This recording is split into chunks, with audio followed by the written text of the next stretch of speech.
Épisode 1. La nuit du feu. Petite boutique familiale encore animée. Soirée.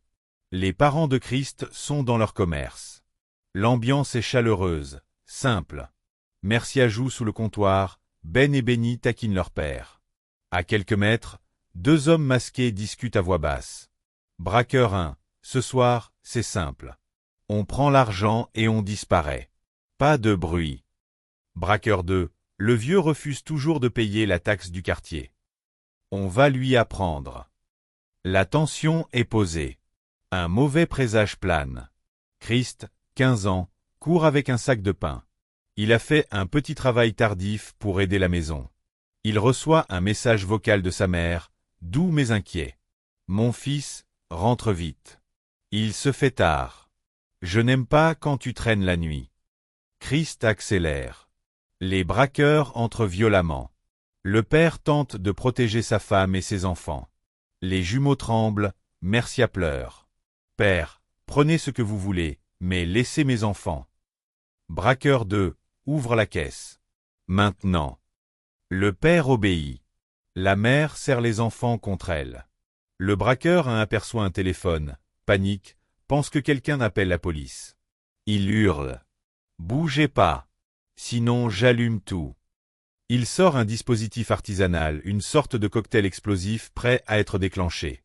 Le père tente calmement de raisonner. « On ne veut pas d'histoire, prenez l'argent et partez. » Les enfants ont peur. Les braqueurs s'écartent, se disputent entre eux, nerveux. L'un de façon impulsive lâche le dispositif, ce dernier tombe au sol. L'explosion ravage la boutique. Les flammes se répandent. Les passants hurlent. Christ débouche au coin de la rue. Il voit la colonne de fumée, les cris, les gens qui courent. Il court vers la boutique, mais les flammes ravagent déjà l'intérieur. Christ lâche en pleurant. « Mes parents sont dedans. Mes frères. Ma sœur. » Il hurle. Il pleure. Les pompiers arrivent. Christ est hystérique, tente d'entrer, se brûle la main.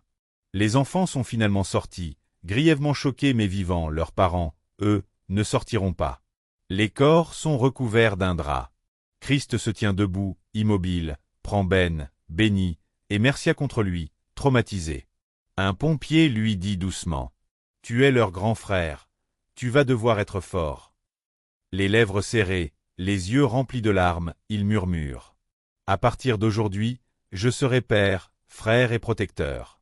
Je ferai tout pour eux. » Oh. Les flammes viennent de s'éteindre. Le soleil se lève, mais la scène est d'une tristesse profonde. Julia arrive, ayant appris la nouvelle.